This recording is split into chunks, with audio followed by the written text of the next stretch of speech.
Welcome to Chapter 13 of Sports Business Management. We're going over risk management, addressing health concerns and safety concerns. So let's jump into Chapter 13.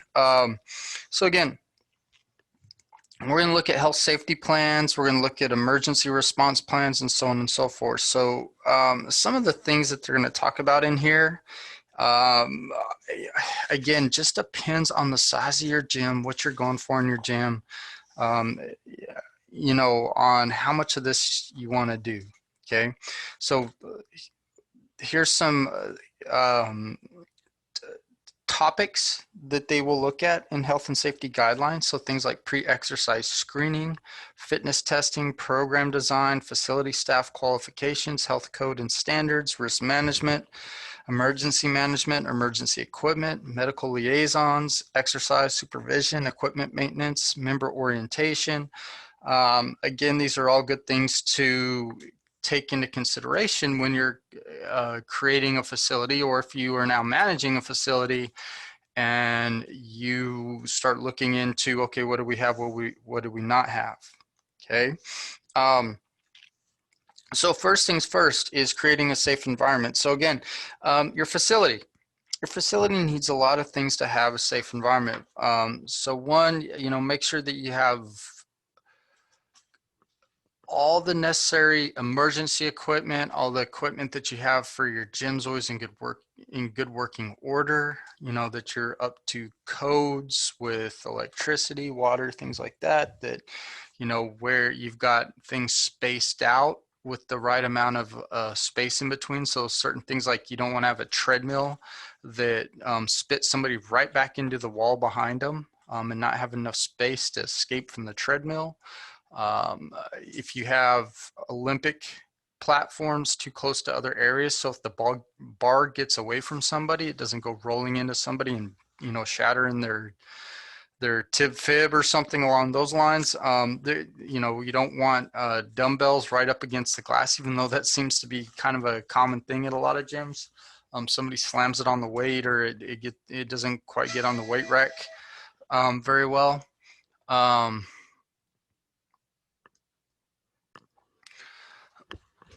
Those are type of things that you've just got to you got to get that in control first, right? Your facility should be in good working order, right? After that, making sure you have signs of where things are, bathrooms, safety equipment, cleaning equipment, when you have cleaning supplies, make sure everything is labeled, especially if you fill like squirt bottles with big industrial bottles and things like that. Make sure everything's labeled.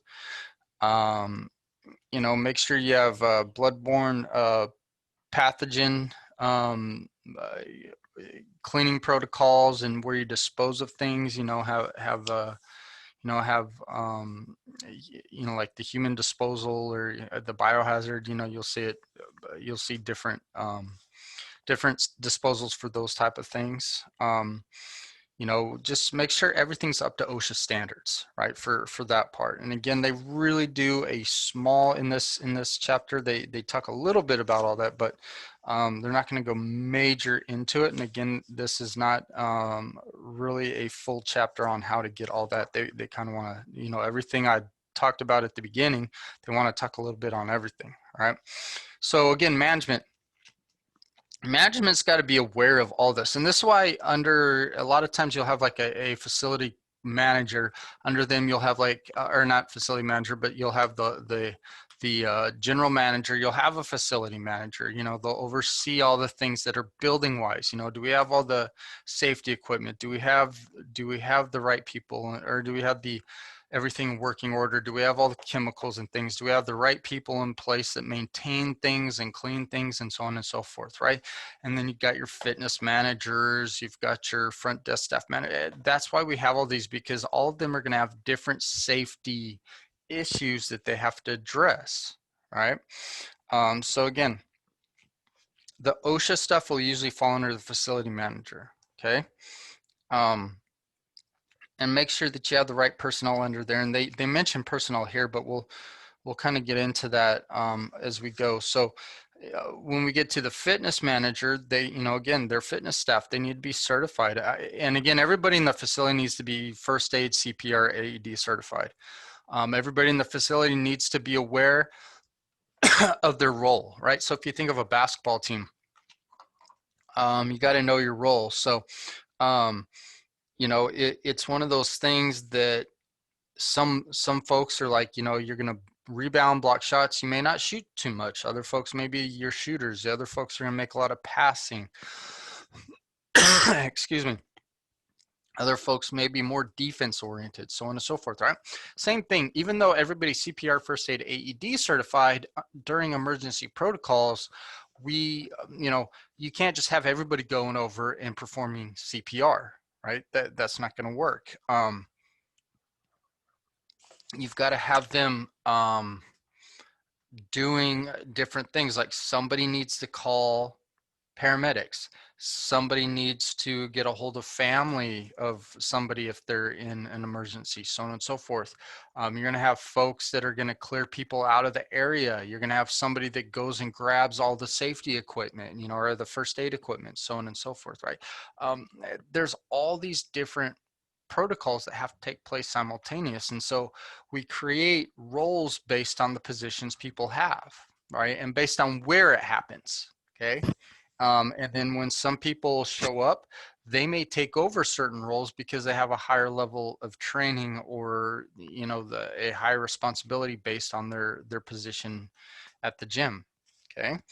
So those are part of your EAP, which we'll talk about just a little bit, but yeah, that kind of goes into that same thing. So each person, whether they're, you know, different role of staff, is going to have different roles. So fitness staff, a lot of times, maybe are going to be first responders, usually when something happens in the gym, right?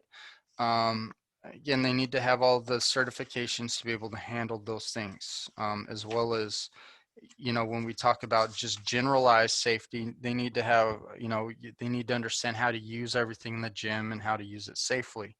Again, you know, personal training staff will have a higher level of that because they've got to work one-on-one and in group situations with people to direct them in what they're doing. You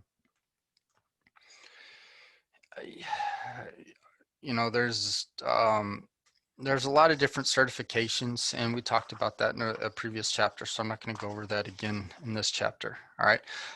So one of the things is, the reason why we do all this is we want to avoid litigation. And it's amazing to me. I've walked in so many gyms, and you know, you walk around, and I've worked for companies that are really, really, you know, like risk avoidance heavy. So they really try to avoid any major risks. Right?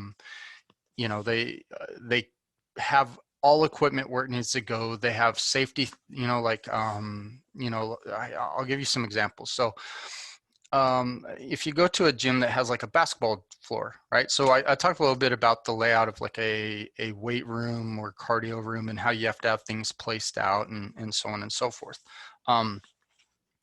Again, if something's broken, you have to have correct signage on it so nobody does anything to hurt themselves.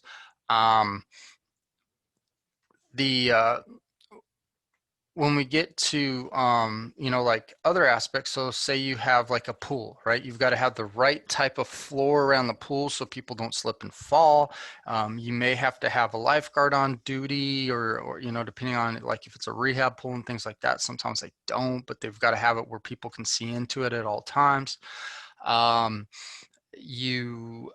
If you have a basketball court, and I've seen this a lot of times where, you know, they have a big space, they decide to put a basketball court in the space, and they just put the court in, not really thinking of, you know, like, okay, well, here's the dimensions of the court, but they don't, excuse me, think about the extra room that you actually have to have on a court. So, for instance, and we've seen this at schools too. I mean, I'm sure some of you guys played in some of those cafegimatoriums, right? where your out of bounds line may be like a foot deep. Well, when you play basketball and many other sports, when you're going towards the sideline, you may dive out of bounds to save a ball. Well, at those type of things, you may not have a lot of room, and again, a lot of times at schools and gyms, they like to store things just outside right there. So there may be tripping hazards, there may be things you can go slamming into. I remember my elementary school, they had a bunch of mats at one end of the thing. And if you were running, for a fast break, you kind of had to slow up before you shot it, or else you go flying into those mats. And they're not mats that were like stacked so that they protect you. They were wrestling mats, and so again, it could be a bad idea. Sometimes, the walls are so close and they don't have the walls padded. Or they have, you may have pipes running up and down the walls, and those are not padded. You may have doors and door handles right there. I remember we played at a high school up in Durango, Colorado. A guy on my team, as he was trying to shoot, got pushed out of bounds, hit his face on a water fountain that was too close to the floor. Ended up having to leave and go get stitches. These are all things. And again, I mean, I've been to a lot of gyms, and not having the proper safety dimensions and protocols and all those things.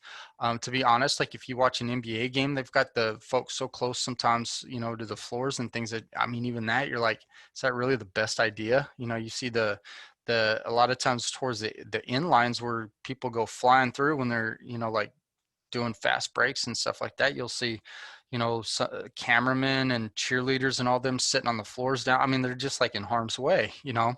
Um, and again, it's, sometimes safety isn't the top priority or the top thought when designing those things. But, if you want to avoid litigation, it honestly should be, and you need to make the necessary adjustments so that you can, right?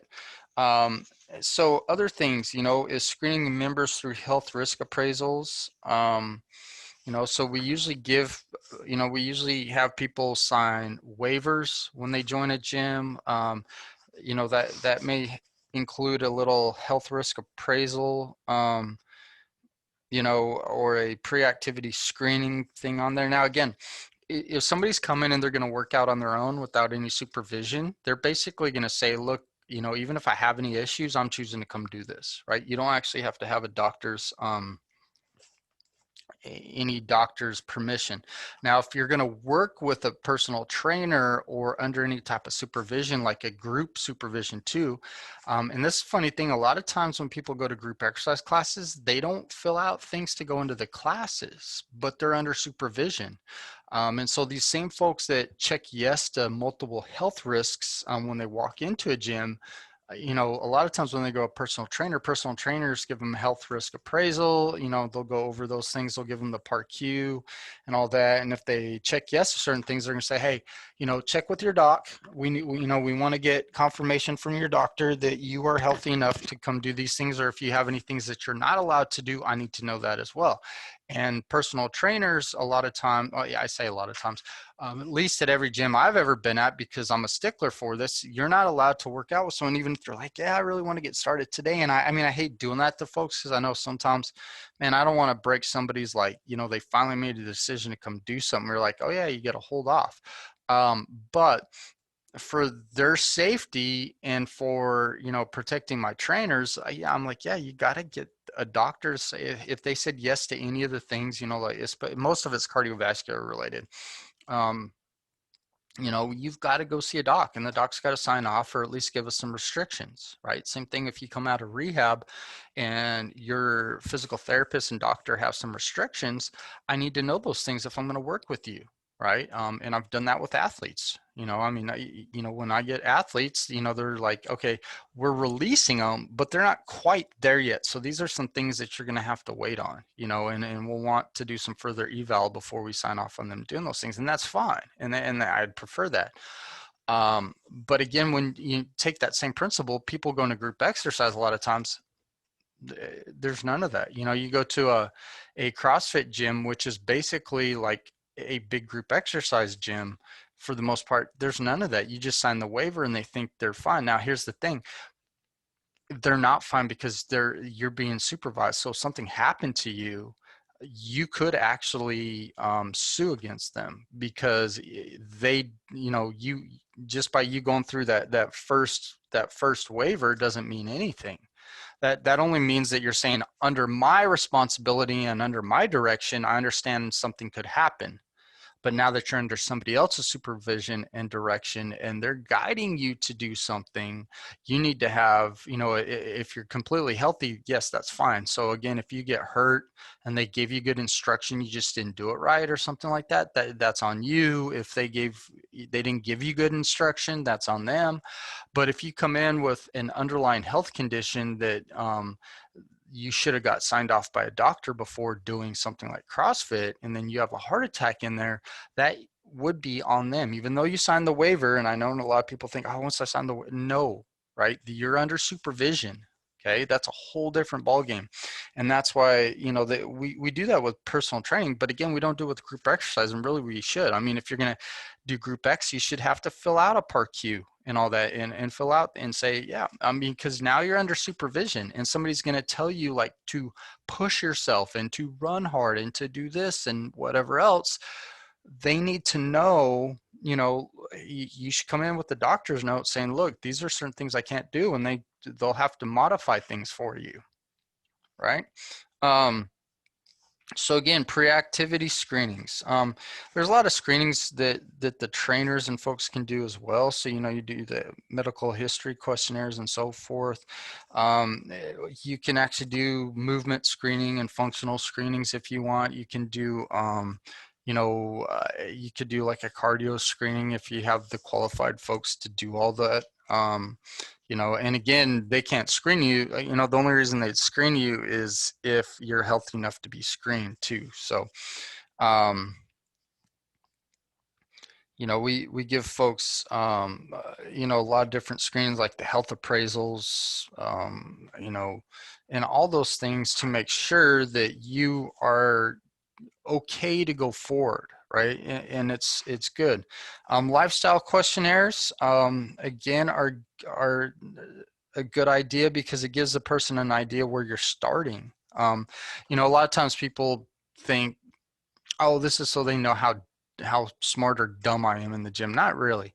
It's, like for me, I know whether or not, like you've got enough training background that I can kind of push you a little bit, so if you're like, theoretically kind of healthy, even though you haven't worked out in like years or ever, but you're just, you're like, oh yeah, I've always been kind of active, like playing sports. I've never been in a gym or never, I mean, I've only been sedentary for like 6 or 7 months. I'm like, okay, well, I can probably push you a little bit, right? So it lets me know that.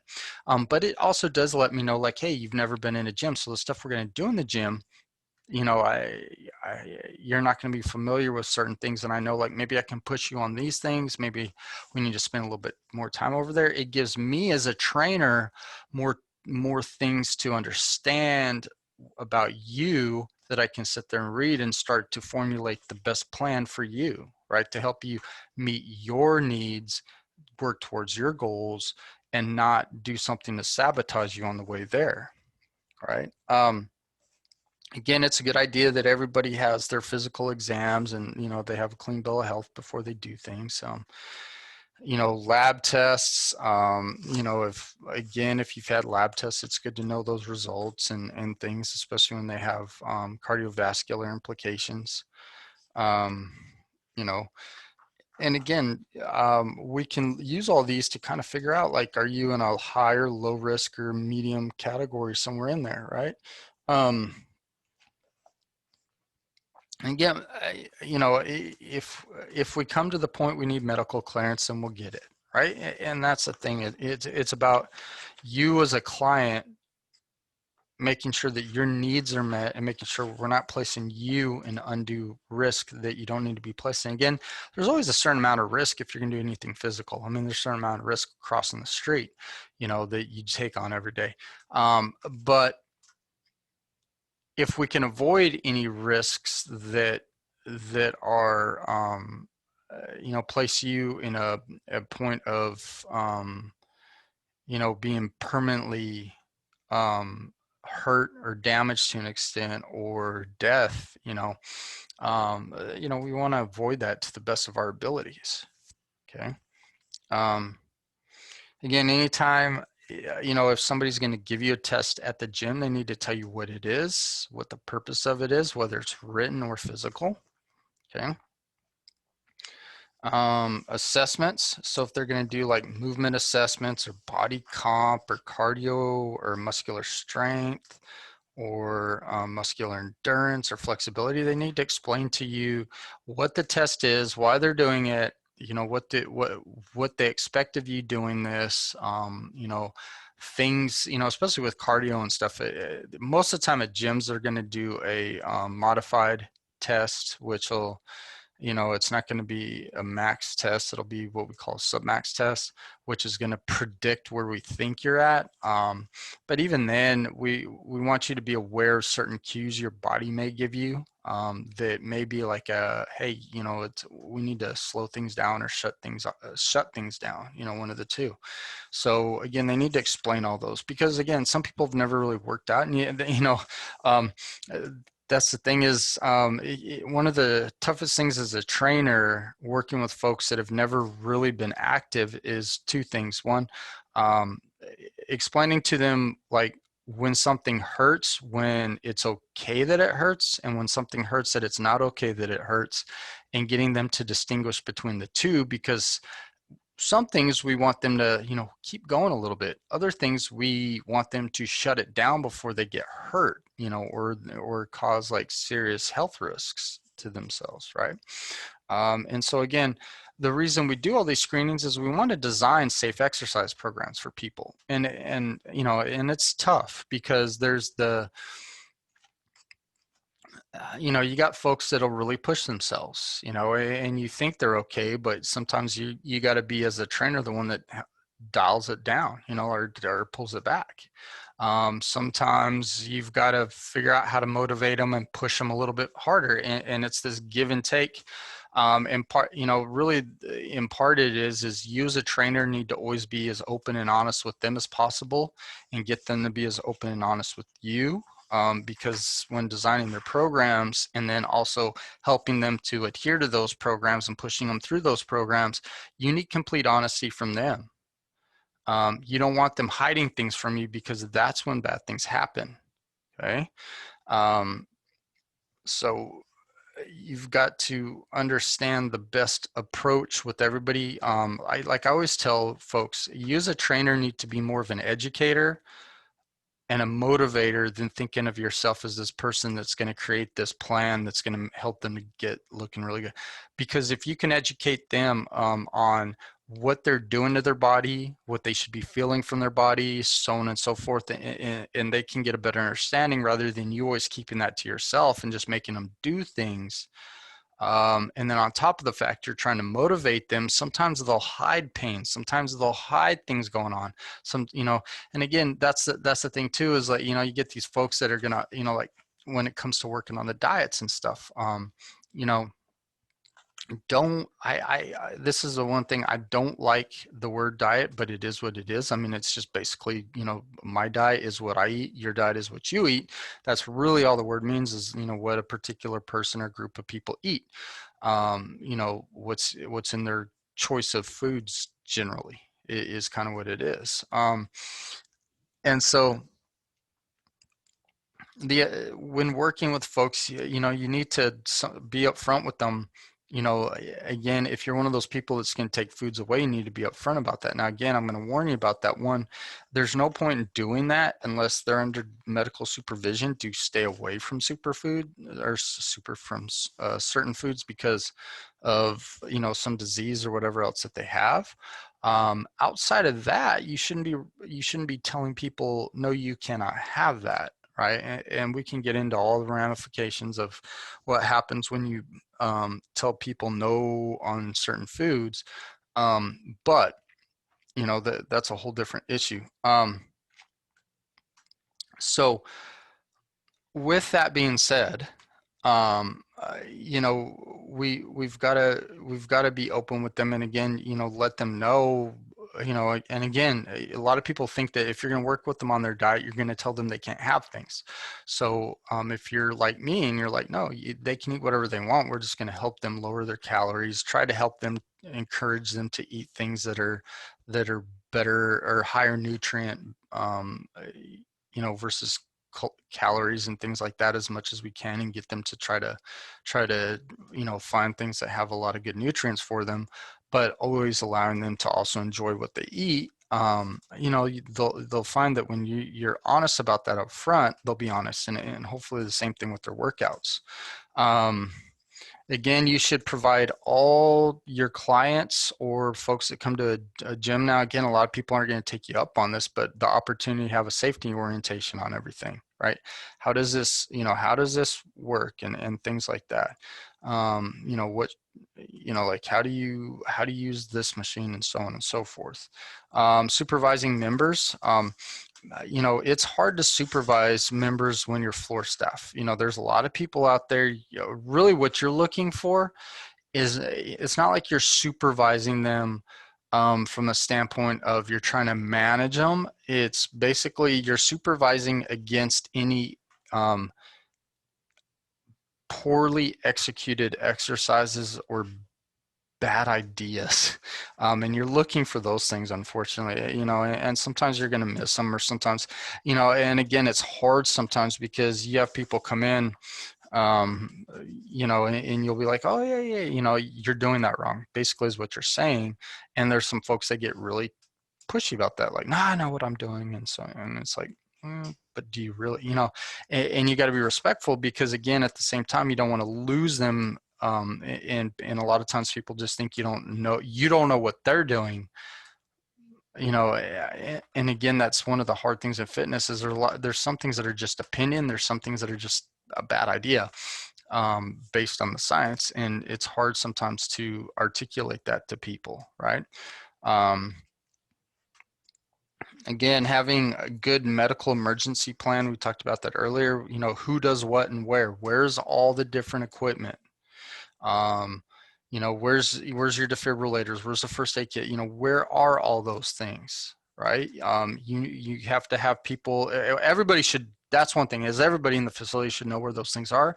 But when an emergency happens and a plan is enacted and put into place, everybody needs to know their role, and it needs to be like, okay, my job is to do this, my job is to do, you know, like everybody needs to know those things, because again, time is of the essence when helping folks in medical distress, right? You know, same thing if you have a pool and stuff, you know, we have emergencies that can happen in the gym, you can have emergencies that happen in the pool, you could have emergencies that happen in the basketball court, so on and so forth, right? So plan all those things out. Plan for fires, plan for active shoot. I mean, all those things are things you got to plan for, you know. Emergencies involving children, if you have childcare, you know, how do you handle stuff in there? You know, how do you get a hold of the parent? You know, disaster plans. You live in an area with tornadoes or something, you know, what do you do with those? How do you handle bomb threats? You know, what do you do if you're running like a 5K that's off premises? You know, you have to have EAPs for what you're going to do there if something happens, right? What do you do during power outages? So on and so forth. If equipment breaks, you know, how do you handle that? How do you you know, how do you deal with someone getting hurt on the equipment, and so on and so forth, right? And again, constant staff training, because you can't just train people on the EAPs once and then like 6 years down the road, the emergency, you know, the EAPs are things I honestly, the least amount of times I would practice some of the emergency stuff would be like twice a year. You know, it's good, I would say at least twice a year. If you work at like a school or something like that, maybe just do it every semester, just have a time during every semester, that's including summer semester too, so you do it at least 3 times a year. But yeah, those are all important things to do. Again, that chapter goes over some things pretty quick. I don't want to go into too much of the detail of things with that. I just want to give you an overview. Again, read through the chapter if you want to kind of go more into the specifics. But any club you're at is going to have their health safety stuff, and you need to learn it, and you need to learn what the industry's health safety standards are, and see if you have any gaps between what's going on at your gym and the industry. All right, that's it for 13. See you guys in the next chapter.